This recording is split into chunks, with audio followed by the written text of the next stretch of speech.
Buenos días o buenas tardes, estudiantes del octavo básico del Colegio Navancura. La última clase estuvimos hablando sobre la organización celular y sobre la relación que existía entre los distintos organelos celulares dentro del sistema endomembranoso. Em, y para empezar esta clase quisiera como partir recordando un poco la relación funcional y estructural que existía entre los distintos organelos. Todos los organelos se encuentran en el citosol, hay un núcleo. Este núcleo se encuentra en contacto con el citosol, separado por esta cairoteca, que es la que habíamos visto, y desde el núcleo, pasando por el citosol, viajan algunos ARN mensajeros que dan información genética para la construcción de ciertas proteínas al retículo endoplasmático, en particular al retículo endoplasmático rugoso, que como ustedes recordarán, tiene ribosomas y por lo tanto puede participar en la síntesis de proteínas. Este retículo endoplásmico se encuentra directamente relacionado con el aparato de Golgi, especialmente con la cara cis del aparato de Golgi, dado que le envía sus proteínas para que pase a manufactura y vesiculación y secreción al aparato de Golgi. Si es que estábamos hablando de una proteína que fuera una enzima catalítica y sale vesicular al aparato de Golgi, esta podría ser un lisosoma, lo que vamos a ver a continuación. En caso de que sea una proteína de exportación, actuaría como una vesícula secretora. Esta vesícula secretora va a salir a través de la superficie celular para dirigirse hacia otra célula o hacia otro tejido y cumplir su función. Pero existen algunos casos en que las proteínas, y con esto es importante recordar que las enzimas son proteínas, que algunas enzimas proteolíticas o en general hidrolíticas, es decir, que generan hidrólisis, que genera ruptura de moléculas orgánicas o de biomoléculas, eh, puede estar generando funciones especiales dentro de la célula. Y eso es lo que es el lisosoma. Acá tenemos la imagen de un lisosoma, es una representación. La vamos a definir como vesículas formadas en el aparato de Golgi.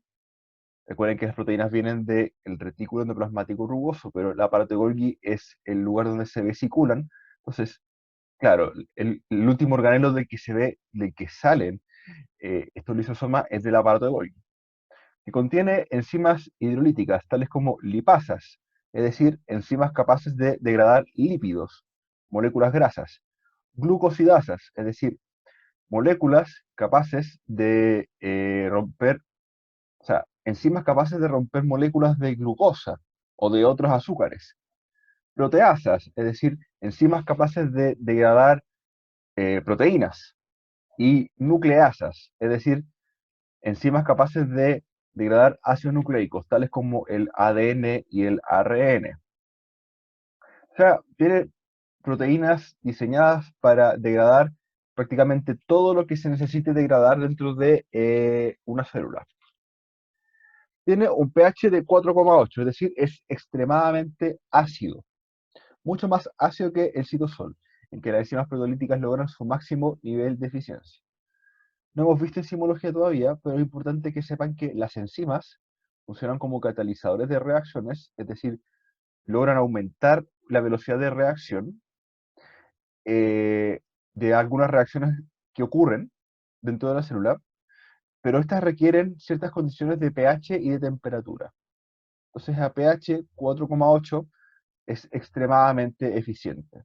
Es un pH mucho más ácido que lo que tiene dentro el citosol.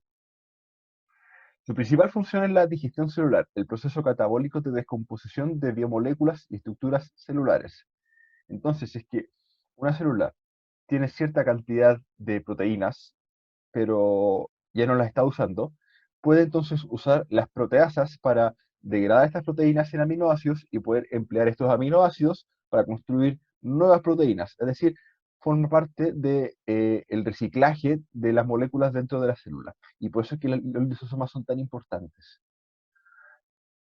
Se pueden digerir estructuras intracelulares, lo que se conoce como proceso de autofagia, y extracelulares, que quiere decir que es el proceso que se conoce como heterofagia.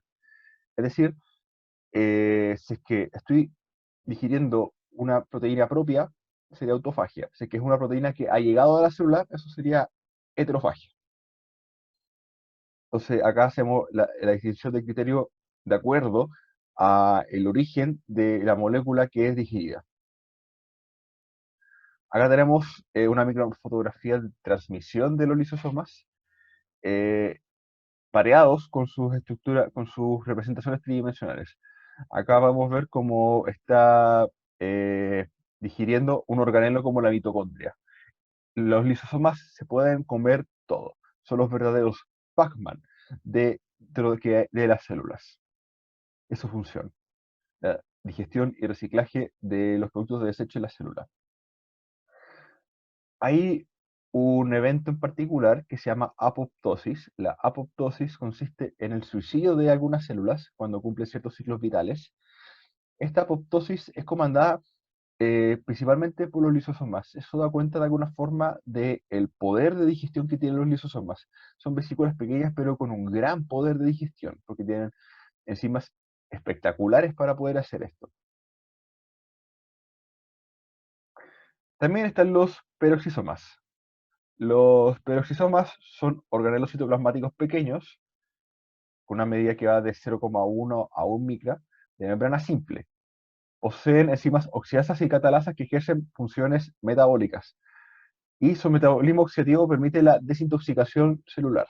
Entonces, si comparamos el lisosoma con el peroxisoma, podemos ver que el lisosoma genera una digestión eh, a nivel macro, pero el peroxisoma tiene unas funciones catalíticas cuya finalidad es desintoxicar la célula. Entonces, ¿cuáles son estas funciones? Por ejemplo, la beta-oxidación de ácidos grasos. Los ácidos grasos son largas cadenas de carbono con hidrógeno que pueden ser cortadas por los peroxisomas. La beta-oxidación es el proceso metabólico en el cual este corte ocurre. Puede usar moléculas de oxígeno molecular y de agua oxigenada, correctamente llamado peróxido de hidrógeno, para oxidar ciertas moléculas. Y degrada los ROS, que son los reactivos de oxígeno del metabolismo aeróbico. Que cuando nosotros tenemos mucho metabolismo aeróbico, quedan algunos electrones, algunos radicales libres, que tienen la capacidad de oxidar otras moléculas. Eso es lo que se llama los ROS, los reactivos oxidantes. Entonces, esto, por ejemplo, está vinculado a la respuesta de envejecimiento. El envejecimiento tiene mucho que ver con, y algunas enfermedades, con la presencia de estos reactivos de oxígeno que vienen del metabolismo. Entonces, es importante que el peroxisoma tenga esta capacidad de degradar estos ROS. Acá vamos a ver algunas de las reacciones que cataliza. Acá podemos ver, por ejemplo, como tenemos algunos sustratos como aminoácidos, ácidos grasos, purinas y ácido láctico. Son todos sustratos que son parte habitual del metabolismo celular. Y vemos que el oxígeno molecular, formando peróxido de hidrógeno, logra quitar los hidrógenos. Los hidrógenos que están acá pasan a formar parte de esto. Entonces, de esa forma nos queda el sustrato oxidado porque ha perdido hidrógenos y el peróxido de hidrógeno. Ahora, el peróxido de hidrógeno también es tóxico para la célula. De hecho, cuando nosotros tenemos inflamaciones con pus, habitualmente estas inflamaciones tienen mucho peróxido de hidrógeno. Entonces, es necesario de alguna forma deshacernos del H2O2, del peróxido de hidrógeno.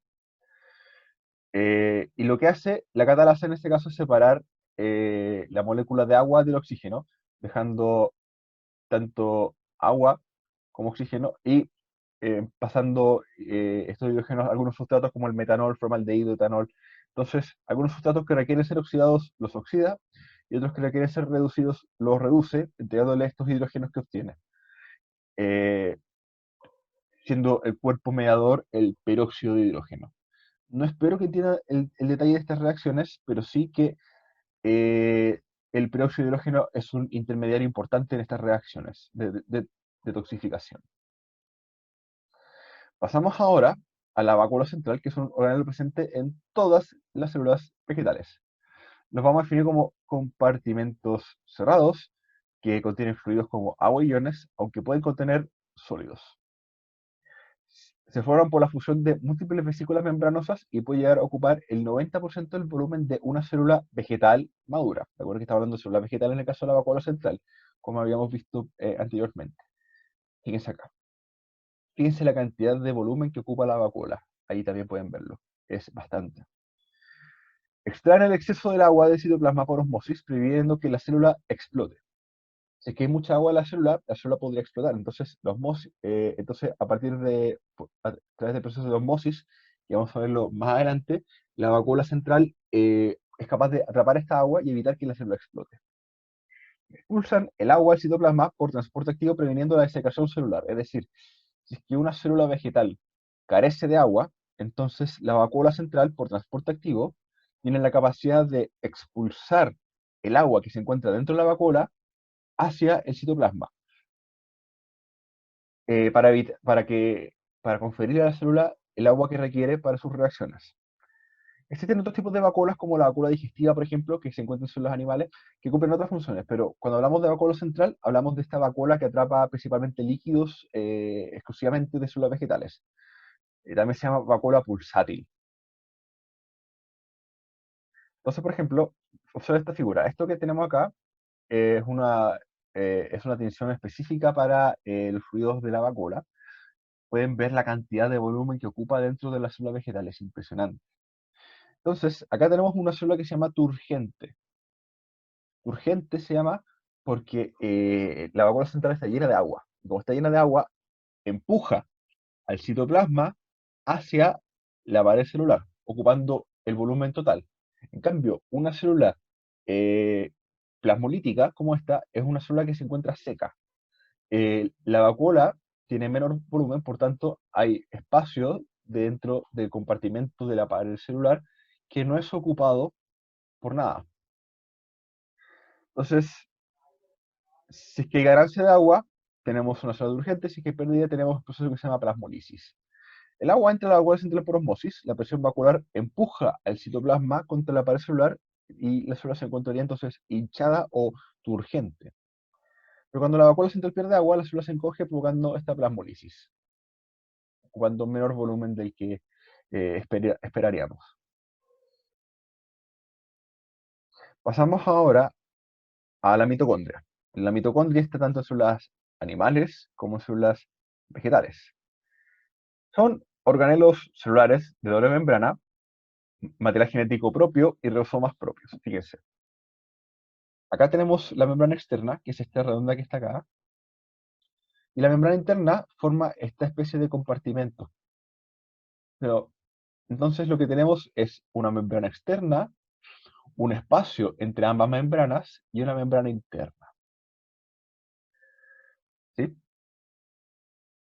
Acá tenemos una microfotografía de transmisión, este es un corte, y acá podemos ver las estructuras que forma por dentro la membrana interna.